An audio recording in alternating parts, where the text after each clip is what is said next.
முக்கியமான நாடுகளுக்குள் இந்தியா ஊடுருவி தாக்குதலை நடத்தும் என்ற ஒரு அச்சநிலை தோற்றப்பட்டிருக்கின்ற நிலையில் ஏனைய நாடுகள் ஒன்றிணைந்து இந்தியாவுக்கு எதிராக நடவடிக்கை எடுக்கக்கூடிய ஒரு சூழல் உருவாகும் என்று நீங்கள் கருதுகின்றீர்களா?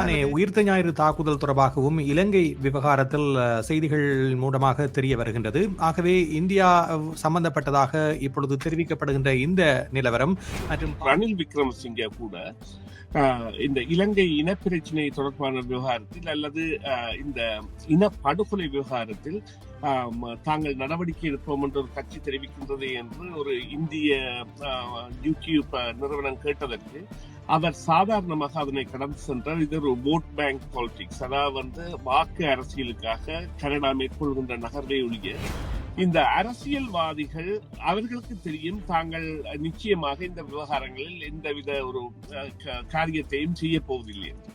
இருந்த பொழுதிலும் இவ்வாறான குரல்களுக்கு அது ஜனநாயக வழியில் இருந்தால் நாங்கள்